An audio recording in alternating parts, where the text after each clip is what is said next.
একটা ফুল যখন ফোটে তখন সে কি জানে যে সে কোনো ভালোবাসার শরিক হয়ে কোনো শখের ফুলদানিতে সাজানো থাকবে, নাকি কোনো মৃতদেহের শরীরে স্থান পাবে?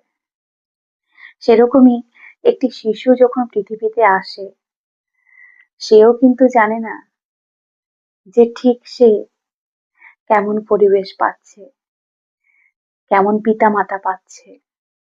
সে তখন একটা অনেক আশা নিয়ে আসে পৃথিবীতে, সুন্দর কিছু পাওয়ার জন্য।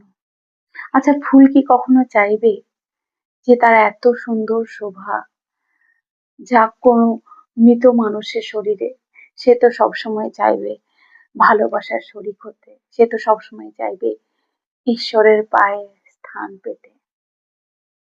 শিশুরাও তাই, তারাও চায় একটা সুন্দর ভবিষ্যৎ। প্রতিটা মা বাবার কর্তব্য প্রত্যেকটি শিশুকে একটা সুন্দর ভবিষ্যৎ দেওয়া। চারপাশে এত খারাপ কিছু হচ্ছে, এত নোংরামি হচ্ছে, কখনো ভেবে দেখেছেন কি কোনো না কোনো ভাবে দায়ী কিন্তু শিশুর গড়ে ওঠা পরিবেশ, তার মা বাবা। তাকে যদি প্রথম থেকে সঠিক শিক্ষা দেওয়া হতো, তবে সে কখনোই কিন্তু কোনো খারাপ কাজ করতে পারতো না। আজকে সমাজের যে এই দুর্দশা, তা কিন্তু কোনো না কোনো ভাবে দায়ী পরিবেশ, সেই মানুষের পরিবেশ এবং সেই মানুষের শিক্ষা দীক্ষা এবং সেই মানুষের মা বাবা।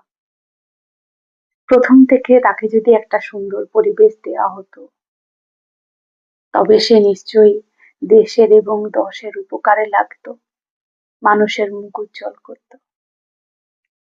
কি ঠিক বললাম তো?